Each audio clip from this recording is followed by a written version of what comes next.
sort of the three main elements that we think of for the concept of being a systems leader. So first of all, and what we'll be focusing on in this talk, is the individual having the right set of collaborative leadership skills and open mind, the ability to be flexible and navigate complexity. And then you have the community, which in this case we're thinking of as the community, the group of stakeholders, either individuals or organizations that are relevant to that issue. So it doesn't necessarily mean a geographic community. It could be a network of stakeholders in any location that have an interest in that systemic challenge. And being able to mobilize them and activate them and organize them is an important part of this process. And then there's the system itself, understanding the system. And no individual has a total understanding of these complex issues. And so actually learning about the system from the perspective of everyone that's involved is a part of the process. But those three elements are sort of the basic building blocks involved in an individual or an organization trying to create systemic change on a complex issue. So we found that through many systems leadership initiatives that I have been part of, that I've observed, and that the colleagues I work with at the Kennedy School have been part of, we tried to distill it down to a very practical list of nuts and bolts steps. And we have that list, and that list is in our report.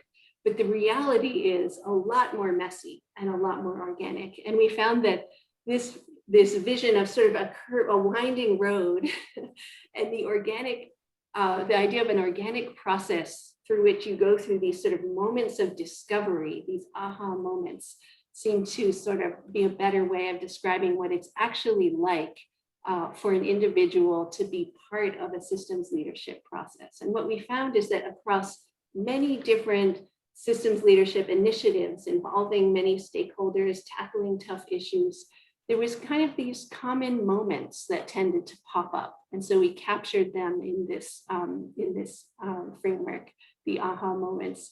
And just to briefly give a snapshot of this, when people come together to address a complex issue, whether that's within an organization or a big external issue like climate change or early childhood education, it often starts with a dialogue, bringing people around the table, sharing what is the problem. And we found that in the beginning, there was often a lot of finger pointing, blame, and distrust. And people would say, it's all your fault. You're not doing it. You're not solving this issue. And pretty soon they would realize that actually there's no single entity that is in charge of or in control of this complex problem. And that would quickly lead to the realization if there's no authority that we can blame for this, it's actually up to us to solve the problem. And so that revelation was often very inspiring and empowering to the group. And they would then go on sort of a journey of understanding, okay, if it's up to us to solve it, what is the nature of this problem and how do we get our hands around it? And so discovering the complexity of it, learning about the problem would often lead to this revelation of how interconnected the different aspects of the problem were. And then out of that, what's very important in these processes is defining an overarching vision or sort of aspirational direction for change that the group is trying to go towards, because that ends up serving as the North Star that helps get through a lot of challenges along the way. A challenging aspect that many groups go through is that, particularly in the private sector, where there's a very high premium on efficiency, it can seem very inefficient, messy, and time-consuming to spend a lot of time engaging diverse stakeholders to take action on a project together. It does take a big upfront investment of time to get people on board.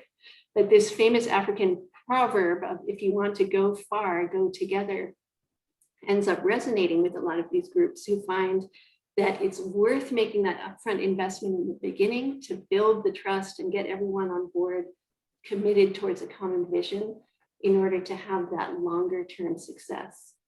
And we'll find a way is this sort of affirming moment when these groups that come together will inevitably run into roadblocks, obstacles, challenges, crises, whether that's a reputational crisis of one of the stakeholders or a change in the external environment. And the way that the group is able to respond to that challenge and problem solve through it can be an early test of their ability to function as a group. And through those challenging moments, and this is where I really want to focus us, individuals in the network of people involved in these systems change efforts are the key people who can make the whole thing work. So they are the ones who have the ideas, who build the ties, who demonstrate goodwill, who cultivate trust. And it really all comes down to the individual. And I saw time after time that one person in one organization can catalyze a whole network of activity, or they can be the one that finds the solution in that moment of crisis that prevents the group from falling apart and keeps them moving forward. That one individual is so crucial, and they can often not only problem solve and help weave together the trust and collaboration of this group of stakeholders, they can actually bring their whole organization with them. They can be a bridge to transmit those new ideas and innovations from the network of stakeholders back into their company and help advocate and convince their company or their home organization to turn that big ship a little bit and take more, be more aligned with the direction of this initiative. So the other aspects of this are more as a systems leadership initiative matures, you often find that you need more structure for coordination. You see the progress of change happening and you realize that you're in it for the long haul. But as we think about the role of the individual in these initiatives, for those of you that are involved in talent development and education and training, it's very intriguing to think, okay, this seems like a great opportunity for people in my organization. And indeed, we did find that systems leadership can be a fantastic leadership development opportunity. We saw both seasoned, very senior leaders and executives getting engaged in this and really changing their point of view and evolving their skills. And then we also saw young, up and coming, promising leaders being deliberately assigned by their organization to be the representative involved in this, and just growing and blooming through the process, learning how to navigate complexity, understanding and building relationship with stakeholders, bringing new innovations forward, problem solving, learning to be the kind of humble, committed, flexible leader that can survive in these environments. And in the process, they often bring benefits back to their own organization, new innovations, new perspectives, sort of in reputational benefits from the involvement in these processes. So all of that sounds great. And so we could see that there's significant benefits that come from engaging people from an organization in a systems leadership process. They increase their knowledge and networks, their leadership experience, they bring visibility and reputational capital to their company, and they often help solve systemic problems that actually help the core business or the main mission of their home organization. All of that is great. But what I wanted to share with you today is something I have not really discussed widely from my experience seeing a lot of this, which is that there is a downside. Many times I saw that people who became significantly involved in systems leadership initiatives, first of all, the time and energy sink. These are all consuming, complicated issues, and they would often consume a huge amount, much more than was planned of that person's time.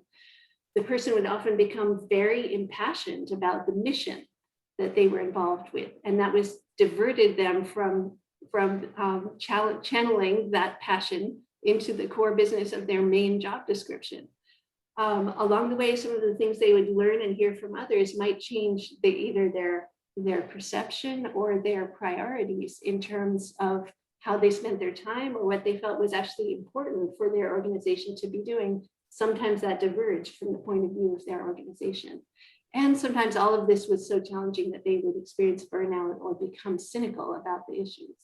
So these are some sort of significant downsides that I think are important for organizations to be aware of and think about how to manage as you think about trying to capture the opportunity of systems leadership as a leadership development avenue. So I wanted to share a couple of specific examples of people that I saw on both these pathways. And these are composite examples because in the course of the 15 years, I saw multiple people have these different fates. So the first is a positive example. So corporate regional, it's positive, well, you'll see it's not quite that simple. So positive in terms of career outcome for the individual. Corporate regional director who gets involved in one of these initiatives and stays quite business focused. So they pick off a specific aspect of the systems leadership initiative that's closely aligned to the core business priorities of their company. They limit their involvement to stay as efficient with their time as they can. They stay focused on engaging only in those activities that advance the company interest. In the process, they gain visibility with the CEO and are promoted to a global position. I saw this happen with multiple people. It's great for the individual and their career, but you can hear from the story that there's some limitations to how this person engaged in the process. And here's an alternate example, also a composite, where I saw multiple examples of this. A different executive who really throws themselves into a systems initiative full-time, multi-stakeholder system initiative. They spend time, travel there in person a lot, really help shape the strategy, and in the process, they develop enormous trust and credibility and reputational capital, both as an individual and the goodwill that they're demonstrating on behalf of their company. In several cases, these people became the most influential business leader in the network, but ultimately were dismissed from or departed from their role, and their career did not thrive after that. And as I looked at these examples, it makes me sad, honestly, because they gave so much to the collective benefit. And it didn't generate an individual or corporate benefit.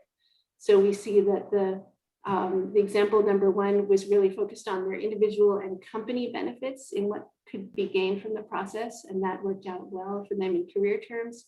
Individual number two was really gave their all to the collective benefit, and there was a huge positive outcome to the collective systems initiative at the cost of that individual's career. So to prevent us from having a very sad ending to this story, I do want to share one other example, and I also have seen fewer, but multiple examples of this.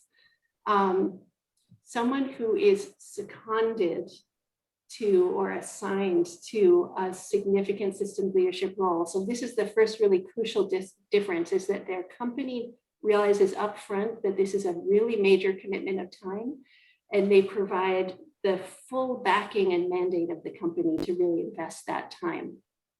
And they assign value to that work in the process.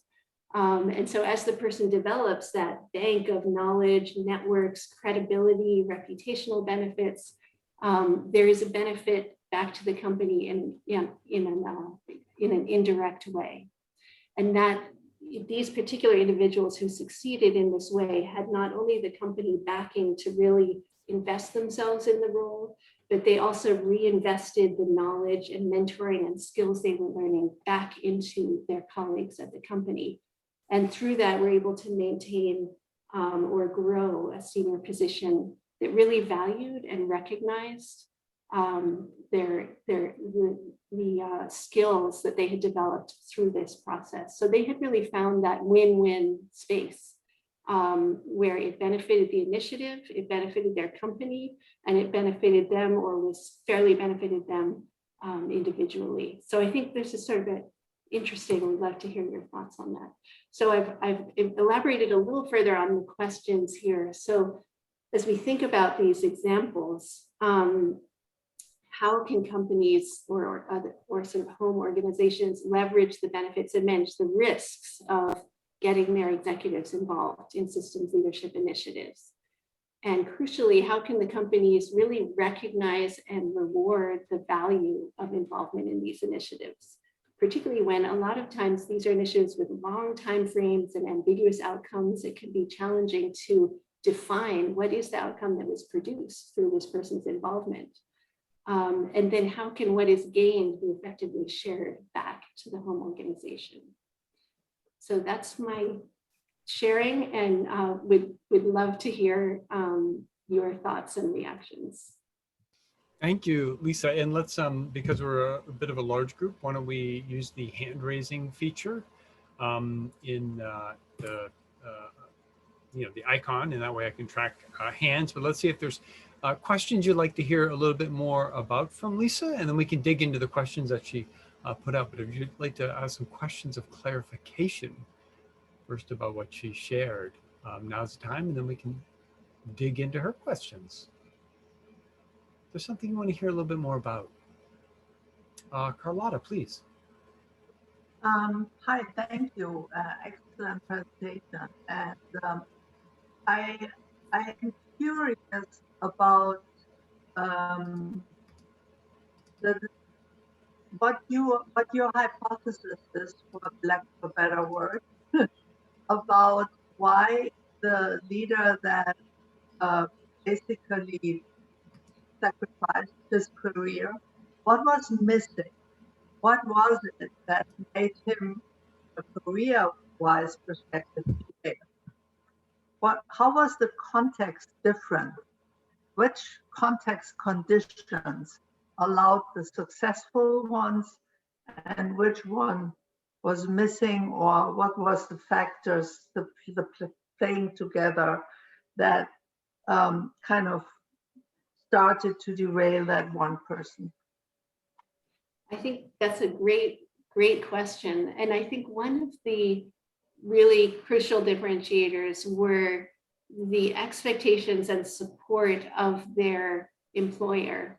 So for the people that had a negative career outcome, they were often assigned to or allowed to participate in the system initiative almost as sort of a small add-on to their core business responsibilities, with the idea that it would consume a small amount of time and that it was not really a core priority of their time or energy.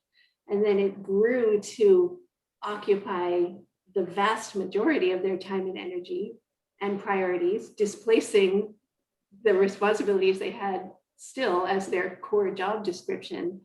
And they became more passionate about the work they were doing on the systems initiative than their regular job, and didn't really have the support or recognition of their employer to pursue that priority. So they pursued it anyway, and then saw this divergence between what they were really doing with their time and producing, which was fantastic for many external stakeholders, and what they were still expected to do in terms of their core job responsibilities, and they weren't performing against those expectations.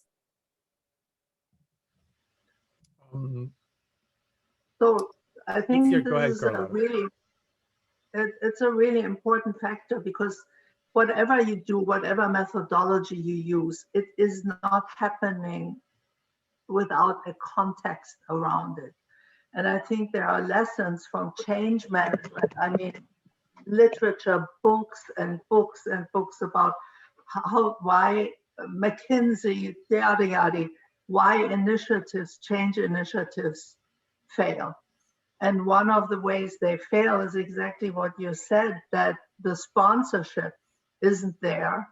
There's not really a mandate, or the conditions change. Sometimes it's politics. It's the boardroom that you don't have access to if you're not part of the board, or you have a channel, right? So I think there are the dynamics that don't right now in the discussion here play a big role, but that I have become more and more interested in my practice with executive transitions, is there are power factors around power. Who has the power and who has the power is distributed? That's a given right now in these organizations. But which person has the bigger choice? Okay, so that depends on the position of in the system. There's actually a book that is from the 70s, Crozier and Friedland, and unfortunately in French, that talks about the actor and the system. And there is, I think it's very important, and it will be detrimental for people to not pay attention to that, because you can do somebody a disservice if you encourage them to become active with systems leadership, but they don't have the context, they cannot set it up in a way that will make the initiative and themselves successful in it. I've seen it multiple times. I have done it myself. And so I think that that's an aspect that I have not heard yet in the discussions here. Okay, I stop here. Thank you, Carla. Let's I see that Kyle has a question, and then Monica. Kyle, please. Hi all, Lisa, it's good to see you again. I think that, Carlotta's question, you kind of addressed what I had in mind, which was really understanding the variation in the conditions in which these leaders were operating. But I guess even as I look at this, and maybe this is so simplistic, but I look at like their positional authority coming into these conversations. And so the first two that didn't sort of quite hit the mark, they were these regional directors as opposed to this global VP. And I wonder, were there learnings from these hybrid, characterizations of folks that I don't assume that the implication here is you need to be this senior level executive, kind of like Carlotta's talking about, to be able to do this work well. And so are there examples of folks who don't hold that positional authority, who have been able to successfully do this kind of work at scale without affecting their career advancement and without diminishing returns on the organizational impact? I think that's a really great point, Kyle, because the person that I described who did succeed started from and returned to a sort of global public affairs and communications type of role that that was complementary to this type of work, whereas the regional directors had much more of a sort of core business targets to deliver on, and they were under pressure to deliver on those.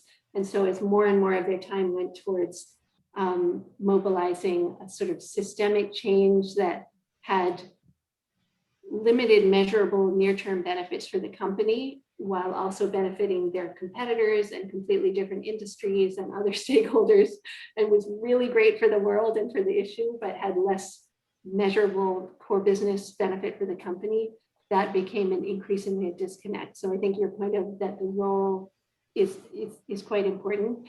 At the same time, we have seen that people from a broad diversity of roles can make really valuable contributions to the systems leadership process. So I think it's a question of managing it, and in particular, the person's boss or the company leadership providing both the mandate and the support for the time allocation, as well as perceiving the value of the work that's being done, I think is really crucial, so that you don't get that divergence between where time is going versus what's being produced. Just wanted one clarification, Beat. I'm not saying you can only do this if you're a senior executive. That's not what I was saying. What I was saying is you can do your part if you create the conditions, the sponsorship, yada yada, the coalitions, and so on. You can set it up in a way that from any position in the company, you can create a certain amount of change. But you have to be really cognizant of the context in which you're operating in, and also see its limitations if you don't want to lose your job. That's all I'm saying. Yeah, no, it's a good point. I think this is spot on to your first question to us, Lisa. It's like, how do we manage both the benefits and the risks? If this is what these are the downsides and possible ways that folks could become cynical and burned out, as you mentioned. Monica, you had a question you'd like to hear a little more about. Yeah, I do. I'm curious about the role of, and it didn't show up in your 10 things rubric, the role of triggering events or action forcing events, and the skillful use of those. So I'm thinking of some work I did with Nike for the World Bank and the conference board, where we were looking at how do you change a whole system when, so Nike says we want to have the water that leaves our factories in Thailand coming in, that comes in dirty, to come out cleaner. And yet there was no water measuring going on in Thailand. Nobody was measuring the quality of the water. So this was an action forcing event that forced Nike to confront the fact that just fixing their systems internally still left them with the conundrum of that they were operating inside a larger system. And that in order to deal with their system problems, they had to deal with a larger system. And I wonder if you could speak to that a little bit, because companies are not isolated systems in themselves. They're in fact embedded in a network of systems, right? Absolutely. Yeah, absolutely. So I'm so glad that you brought that up, because I think that crises and shocks and major external events play a really important role in often catalyzing systems change processes, and they can sort of force complacent actors who are benefiting from the system as it is to come to the table and realize that things have to change in a way that can be really conducive to starting to sort of look at and change these systems. And so I think they often play a really positive catalytic change. And one example that I experienced in my work on food systems was the global food crisis of 2009, when food prices spiked and supplies froze up, and some countries that were dependent on imports were unable to access and buy food, and it was an enormous crisis. And it changed the calculus of both business and government as they thought about the importance of the food sector. And businesses realized that not creating a resilient and robust food system was a direct business risk. Investors realized that investing in the food system could actually be an attractive proposition, and governments realized they would be thrown out of office and have riots in the street if they didn't manage this better. And so it brought everyone to the table to start working together in a way that they had not before. So that had an enormous positive catalytic effect on the entire government. You can also, the entire system. You can also see these kind of things happening while a systems change initiative is in process, and those can either be sort of an enormous challenge or setback to the initiative, or they can have a sort of galvanizing and redoubling effect as well. Thank you. Thank you, Monica. So I reposted the 3 questions that Lisa put in that slide into the chat so you can see them, and let's open it up for reactions to the 3 questions. Again, we're a largish group, so use the chat too if you have a thought you'd like to share. This is where we can share our experiences, as we're doing already, things that we've done or think about around these 3 questions. Just to kick it off, let me say that, I loved your kind of 10 aha moments. As I was reading them, I suspect that even within most of them, there's not just aha moments, but the ah shit moments of systems leadership. So it made me think that, part of managing the risks is to think about how to build mechanisms of resilience and well-being for individuals within the system, and being very, very clear-eyed about the toll it can take at a group level and individual level. So thinking about what does resilience and well-being look like if we're going to be swimming in these waters.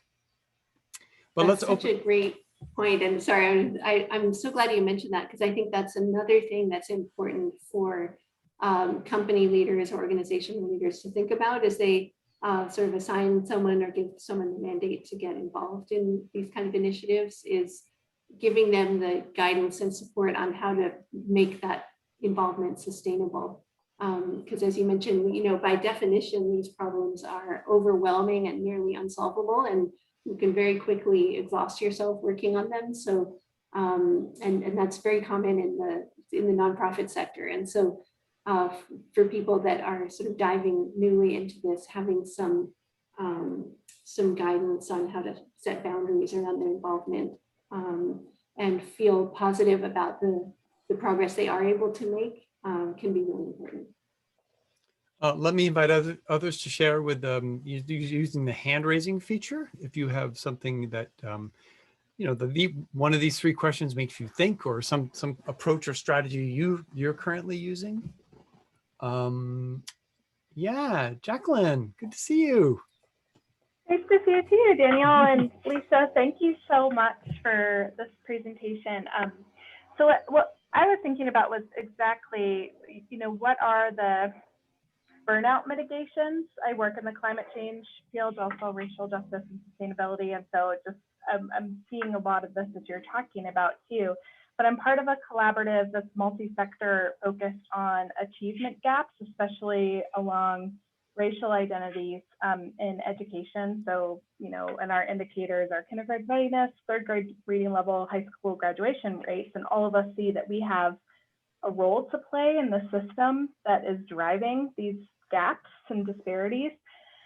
And one of the things, just because there's a lot, there's so much work to do, and we pay attention to these macro indicators, but I feel like the micro stories that we tell about how we see the system nudging is a practice we do at the beginning of each time we gather together as different system agents across institutions of our local structure, of saying, what were we able to do better and differently because we're actively participating in system leadership is basically the framing. And so we were able to talk a lot about that, especially looking back in this last year with educational response and challenges caused by COVID. And so that's just one of the things that I think has been helping our burnout risks, is to celebrate the stories of where we see the system relationships and system leadership having some, tangible impacts,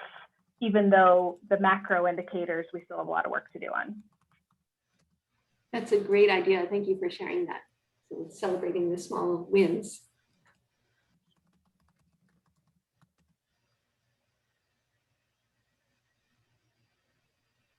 Did Monica have a comment, or I guess she did for him? Yeah. So excellent. I think put your hand down once you shared. But others who want to chime in about things you're doing, if you look at these questions, how can the last question is one that I don't often hear a lot about, and I'm curious if people have perspectives on that, which is how to. So often these system leadership efforts are so new and so exploratory that people are pretty focused on getting involved and learning what they can learn as an individual. But as they do learn and develop insights and skills, finding a way to share those back into the organization and even mentor and advise and build further system leadership within the organization based on that significant investment of time, I think is a really great opportunity that not everyone is doing. And I'm curious if people have thoughts on that.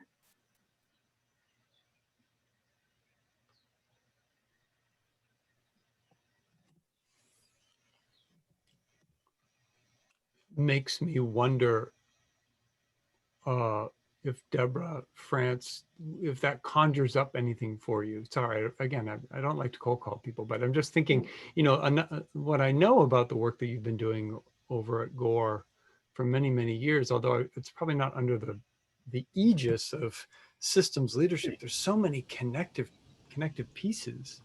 Well, I was just about to raise my hand, so but yes, that's exactly it, Daniel, because we have 2 things that are like extra, to the system. One, of course, is innovation. You know, so being an innovation company, we have a constant communication around possibilities and, you know, larger impacts in different industries or big issues that we're solving or things like this, which requires, we're aware that it requires a different kind of thinking, a different kind of engagement, different kind of conversations. And so people who are engaged in that are doing some of this, but we don't call it that. But the other thing we've done deliberately in the last few years, we did it in 2008 and we did it again last year. We engaged with the Institute for the Future, and we use them differently. You know, you can pay them and they'll give you a custom forecast. But instead of having them do all the work, we gather a group of, you know, high potentials, what other companies would call them. And we often look for people who are just getting mildly disgruntled. Things aren't going fast enough for them. You know, they're passionate players. They've got the solid business skills, but they need more. They need more nourishment than most. And so those are the ones that we actually choose, and we can even keep them another year easily if they get engaged in one of these cohorts. And so what we do is they become the foot soldiers for the Institute for the Future to do all the work. They have to gather all the data. They have to then work with IFTF on processing it and then seeing what 10 years in the future looks like. You can't do futures work where you're looking at 10 years in the future and not do systems thinking. You know, it happens. So it's not called that, to your point. But what it does is we found that they first of all, it gives them a new language. Not everybody's curious, but nobody knows how to do futures work. So it gives them a little status. But it also gives them each other. You know, so we're looking about 20 to 24 people who go through. We have a few even more closer or further along leaders who are the leaders of the team, but we match them 1-for-1 with a coach. So actually, and that's the core team. So it's like someone like me in HR who would do that with someone else. And so it's not systems work, but it's everything that you're saying. But it's also got kind of a jazz factor to it. You know, people really want it. And so then this time we've been much better about taking that group and then positioning them, and we got them throughout the whole business. Now we're positioning them as coaches and consultants to teams that are doing their strategy. And so again, we don't have enough roles opening up fast enough for this talent, but by giving them this learning opportunity and then saying, figure out how you have enough time left over that you can go help other teams. They're developing followership, they're developing reputation, they're having to be practical and take that, what could feel conceptual capability and make it valuable in the business. So we've somehow avoided some of the challenges that you're talking about. With the first group, we only lost 1 out of the 25 who left the company, and the others are all in significantly more serious and high impact roles.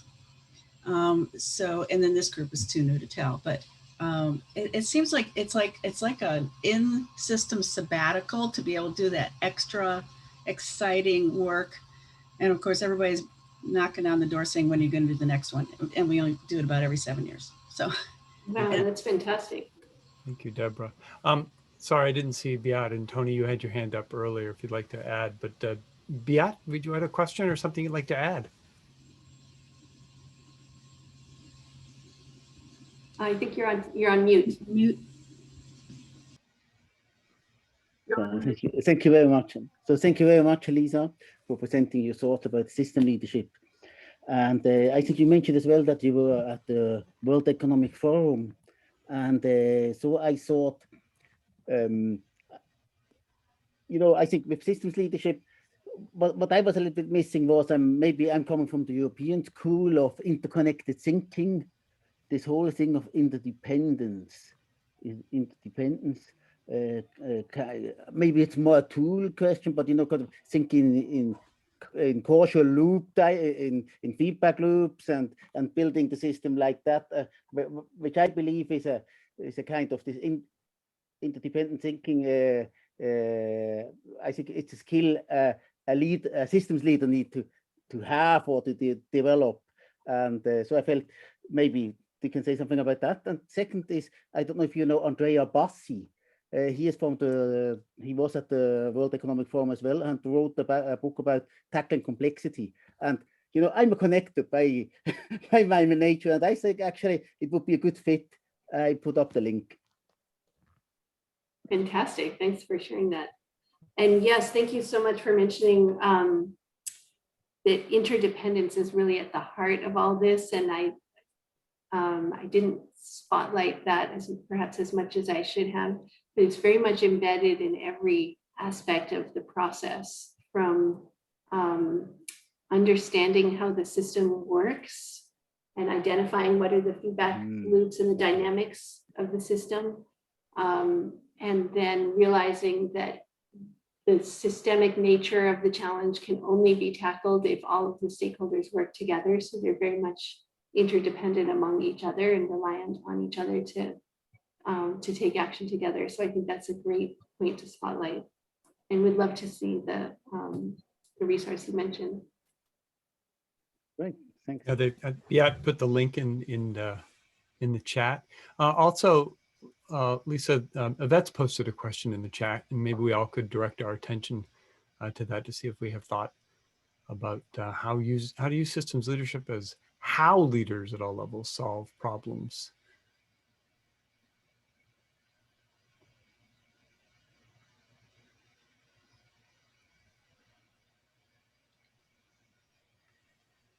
So let's see if that's. I think this is a great point. And so a lot of those skills that I mentioned that can be developed through engaging in a systems leadership process, as you're mentioning rightly, Yvette, are so relevant across a really wide array of core business activities, as well as other issues. So that's why I think it can be a great investment and a great avenue for leadership development to get employees involved in these types of processes, but finding a way to sort of manage that and really capture the benefits while managing the risks is the key challenge, I think.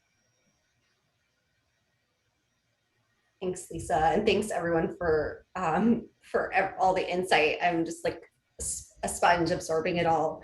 And one thing that Deborah mentioned too is this idea that we all have our day job. Every leader has their day job. And then on top of it, right, like we're constantly talking about how do we take things off of the plate instead of adding things to the plate. And so I'm just super curious too to see, is this like the methodology, can it be applied or should it be applied to the way people are doing things they're already doing? Or is it something else, something added that people have to do?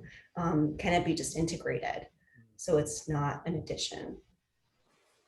Yeah, I mean, I think the example that we heard earlier at the start of the session from Kathy Clemens from BlackRock about how they applied sort of the concept of the three elements of system leadership to the DEI challenge in their company, and thinking about individuals and the sort of community and the systemic nature of the issue.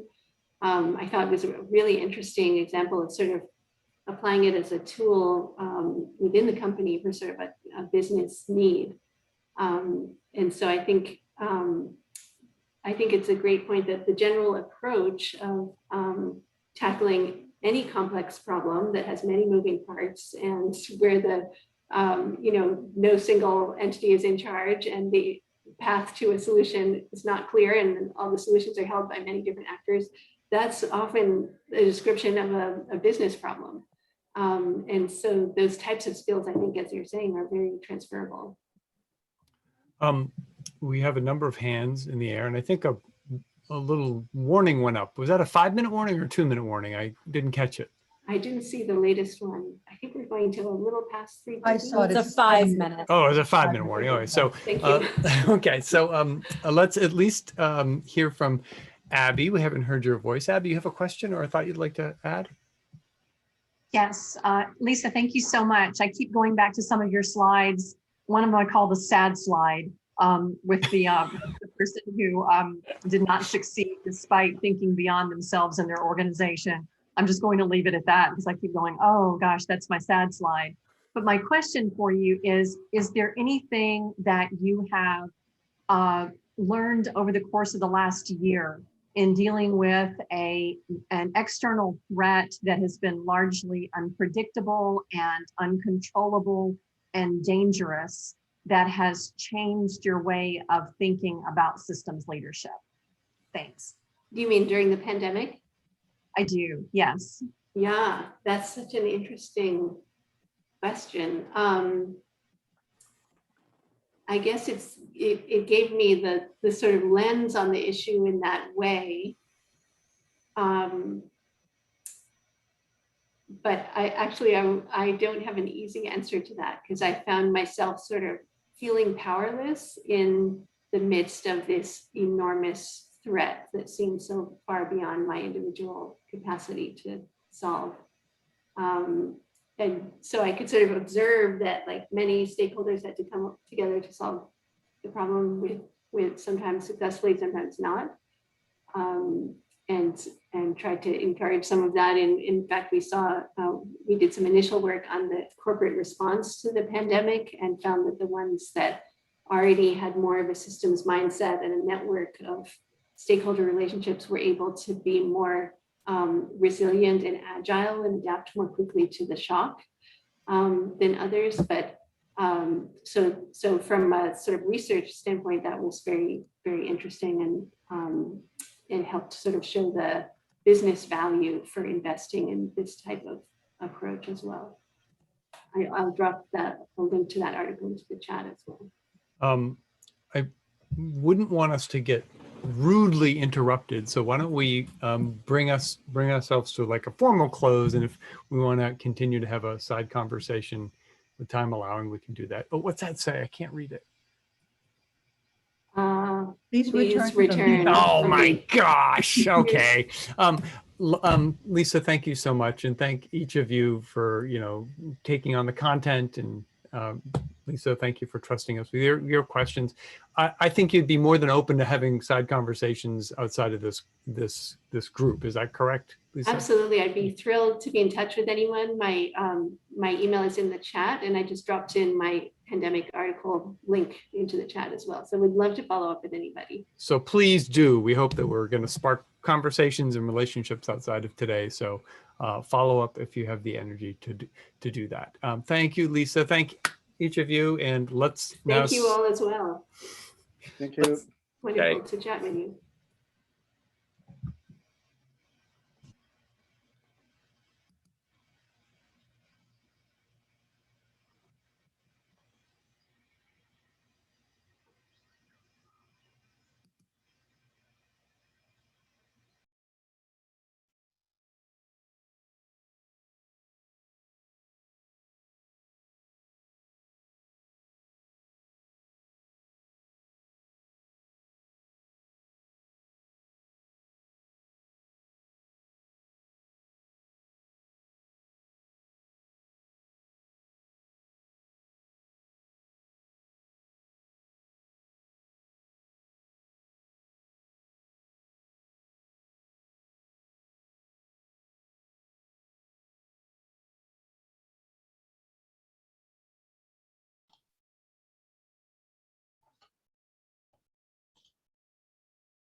All right, welcome back, everybody. We had a terrifically engaging conversation with the group that Damon led, and that one focused on wide bridges. And as I said to the group, we're going to apply some of the ideas that Damon shared about how ideas spread and how to change behavior by actually doing one last mix and match, if you would, and just placing you in trios so that you can share some of the ideas from your particular PNPs and what you're taking away from today's session, and share it with others who are part of this community. And then we'll come back one last time to share some final appreciations. We'll talk about the theme for next year, and we'll share our goodbyes.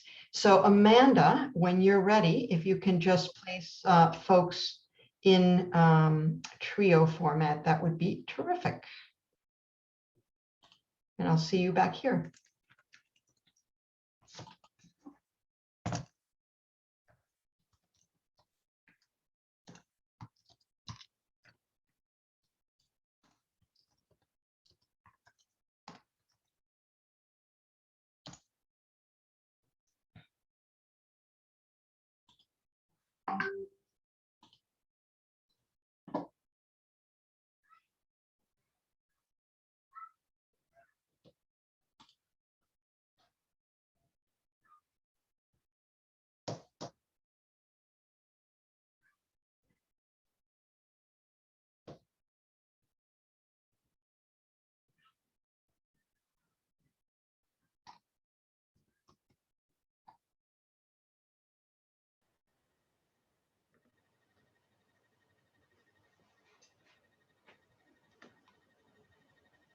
Hey, Daniel, I think you're on mute.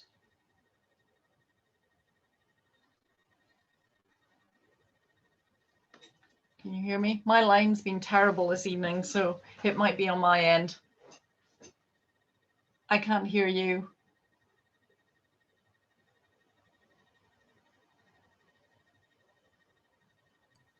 How's that? Is that better? That's it. Ah, That's it okay. there. So yeah, how's the day been, and what are you taking away from the day? This is a long day. It's 9 p.m. in the UK, so Yeah. it's kind of like it's you get a little punch drunk. So I'm definitely a morning person.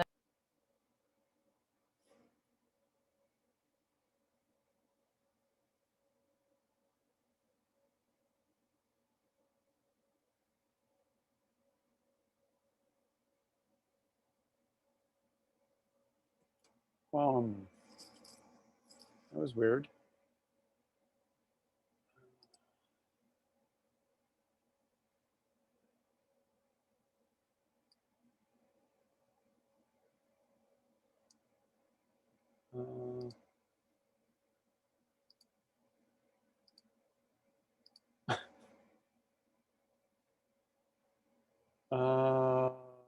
Weird. Wait, did you?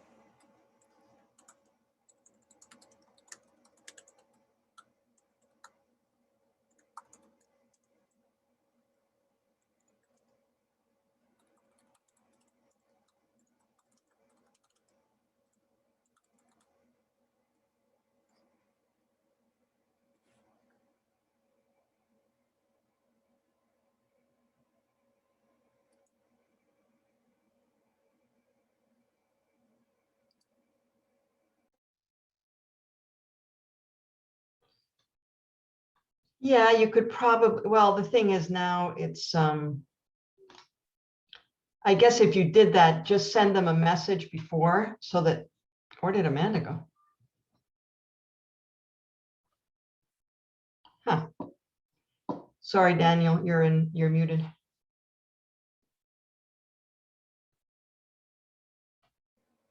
Yeah, I was talking with Rosie, but I'm not sure what happened. Oh, you were there. We saw you there alone and we had gotten your message, so we pulled you out. Oh, whatever. As long as Rosie went somewhere. Let's just check that. So, hey, Dimitri. Hey, sorry about that. I think I got disconnected somehow, but it's probably too late for me to join a group, right? No. It's never too late. Hang on, but let me see who needs a body. A buddy. Put him in with Dave because Dave is there with. Yeah, I would put him with Dave. With Marissa. Oh, Dave in room 17. Yeah.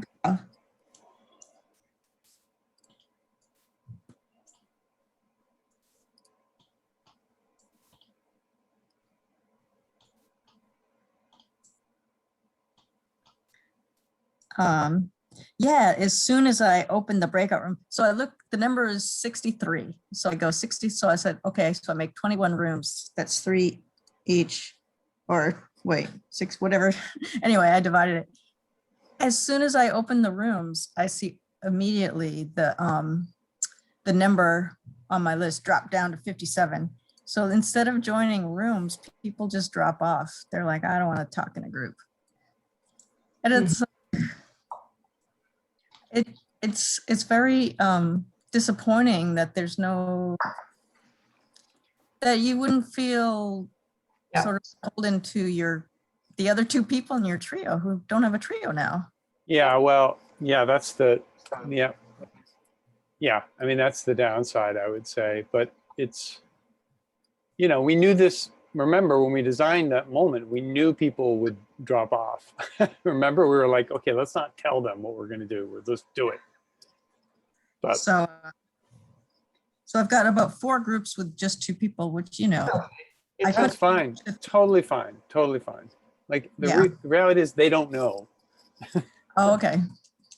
You know, only you know what the groups are like. I mean, Rosie and I were in the conversation, which thank you. I wanted to clean up my stuff, but it was fine. We could have had a good, fine conversation. Yeah. Okay. I'm going to stop my video for a moment too, because my eyes are hurting. Yeah, I'm with you. So one of you, I believe, is possibly still recording because. Oh, you know what? It was me. No, I. Yeah. Well, when I came back to this room, it said recording in progress, and mine is paused right now. So. Oh well, it could be me. Yeah. So if you see your record button, just hit stop. Otherwise.